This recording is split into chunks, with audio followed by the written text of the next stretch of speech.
also. I'll mention here, Adhyaksha. And second thing, while coming down to Hyderabad Central University lands.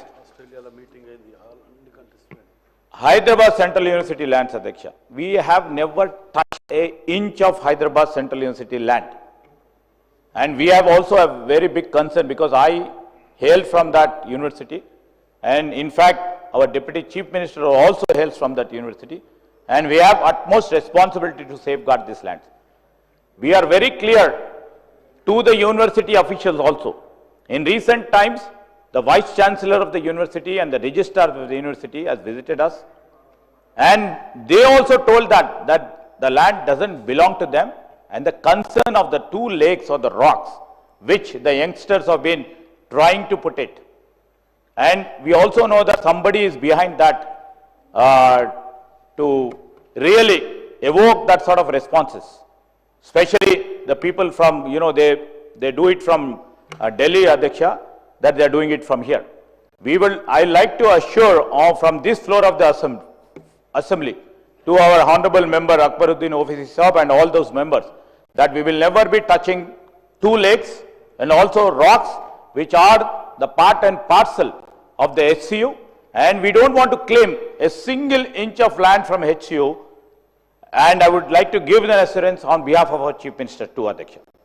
ఈ రోజు ఏడ భూసేకరణ చేయడానికి పోయినా అంతెందుకు అధ్యక్ష నిన్నమన్న నేను చూస్తున్నా గచ్చిబౌలిలో భూమి మీరు ఏం చేయొద్దని అధ్యక్ష దాదాపుగా 25 సంవత్సరాలు అనుకుంటా 25 సంవత్సరాల క్రితం బిల్లిరావు అనే వ్యక్తికి ఒక ప్రైవేట్ వ్యక్తికి ప్రైవేట్ సంస్థకు ఆ భూమి కేటాయించారు 25 సంవత్సరాల నుంచి ఏ రోజు కూడా సెంట్రల్ యూనివర్సిటీ దగ్గర భూమి లేదు తెలంగాణ ఉన్న కంబైన్డ్ రాష్ట్రంలో 2006లో ఆనాడు కాంగ్రెస్ పార్టీ రద్దు చేసింది ఆ కేటాయింపు అక్కడి నుంచి కోర్టు కేసులు జరిగినాయి 2014లో తెలంగాణ రాష్ట్రం వస్తే 2024 వరకు 10 సంవత్సరాల గత ప్రభుత్వం బిల్లిరావు నుంచి భూమి గుంజుకోలేదు అధ్యక్ష నేను వచ్చినెంబడే సుప్రీంకోర్టు వరకు వెళ్ళి కొట్లాడి ఒక ప్రైవేట్కు ఐఎంజీ భారత్ అని ఒక ఫేక్ కంపెనీకి కేటాయించిందని ఆరోపణలు ఎదుర్కొంటున్న భూమిని సుప్రీంకోర్టులో కూడా కేసు గెలిచి ఆ భూమిని వెనక్కి తీసుకొని ఆ భూమిని ఈరోజు మనం అభివృద్ధిలో భాగంగా టీజీఐఐసి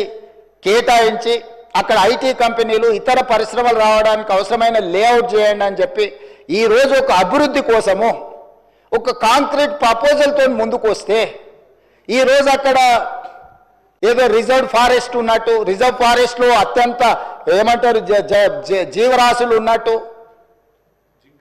జింకలు పులులు సింహాలన్నీ ఆనే ఉన్నాయి అన్నట్టు జింకలు పులులు సింహాలు లేవు అధ్యక్ష ఆ చుట్టుముట్టుతో కొన్ని గుంటనక్కలు చేరి ఇట్లా వ్యవహరిస్తున్నాయి అధ్యక్ష గుంటనక్కలకు గుణపాఠం చెప్తాం అధ్యక్ష అది 100% developed area we are also going to utilize for development we are not utilizing or otherwise మేము ఎవరికో అర్ధరాత్రి పూట ఎవరికో కట్టబెట్టే ప్రయత్నం చేయలేదు అధ్యక్ష పర్ఫెక్ట్ డెవలప్మెంట్ చేసి ఓపెన్ ఆక్షన్ ద్వారా అంతర్జాతీయ స్థాయి సంస్థల్ని పెట్టుబడులు పెట్టడానికి భూమిని తెలంగాణ ఇండస్ట్రియల్ ఇన్ఫ్రాస్ట్రక్చర్ కార్పొరేషన్ ద్వారా ఆ పెట్టుబడులను ఆకర్షించడం కోసం ఈరోజు ఒక ప్రణాళికబద్ధమైన డెవలప్మెంట్ చేయడానికి మేము ముందుకు వస్తే ఇవాళ దాన్ని అడ్డుకునే ప్రయత్నం చేస్తున్నారు అధ్యక్ష నేను ఒకటే మాట అడుగుతున్నా అధ్యక్ష 10 సంవత్సరాల మీద అధికారంలో ఉన్నప్పుడు ఐఎంజీ భారత బిల్లిరావు అనే ఆయన దగ్గర భూమి ఉన్నప్పుడు మీకు బాధ లేదు దుఃఖం లేదు ఆ భూమిని వెనక్కి తీసుకురావాలని ఆలోచన లేదు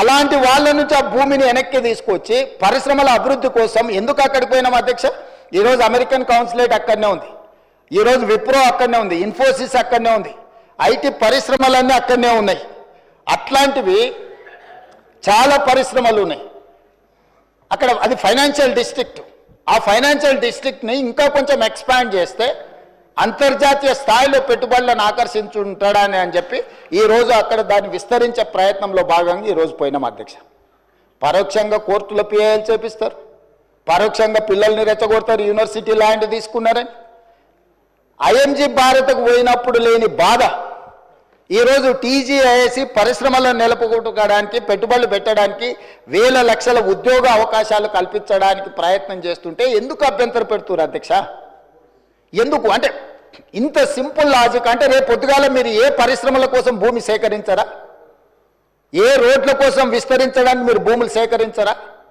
ఈ రాష్ట్రంలో పరిశ్రమలు రావద్దా ఈ రాష్ట్రంలో పెట్టుబడులు ఎవరు పెట్టొద్దా? ఈ రాష్ట్రంలో చదువుకున్న నిరుద్యోగులకు ఉద్యోగ ఉపాధి అవకాశాలు ఇవ్వొద్దా? యూనివర్సిటీకి ఏం సంబంధం అధ్యక్ష? భూమి, ఆ భూమి ఐఎంజీ భారత్ అని బిల్లీరావుకు కట్టబెట్టిన భూమి 25 సంవత్సరాల తర్వాత ఈ ప్రభుత్వం ఏర్పడిన తర్వాత, ప్రజాప్రభుత్వం ఏర్పడిన తర్వాత సుప్రీంకోర్టులో కొట్లాడి వేల కోట్ల రూపాయల భూమిని వెనక్కి తెచ్చింది నేను అధ్యక్ష. సుప్రీంకోర్టులో ఉద్దండులైన న్యాయవాదులను పెట్టి వాదింపజేపించి సుప్రీంకోర్టులో గెలిచి ఆ భూమిని వెనక్కి తీసుకొని ఈరోజు ఎవరికో అర్ధరాత్రి పూట కట్టబెట్టకుండా పరిశ్రమలు ఐటీ పార్కులు చేయాలని, మల్టీ జోను మిక్స్డ్ యూజ్ కోసం చేయాలని చెప్పి ఒక మంచి ఉద్దేశంతో వస్తే దాన్ని కూడా అడ్డుకుంటారు. లేకులు రాకులు ఉన్నయేంటివి? లేకులను రాకులను ఆక్రమించుకున్నది ఎవరు? ఎందుకు ఇవన్నీ వీళ్ళు ఈరోజు అడ్డం పడుతున్నారు ఏంది అనేది నేను అది ఇంకో సందర్భంలో వివరాలు చెప్తా అధ్యక్ష.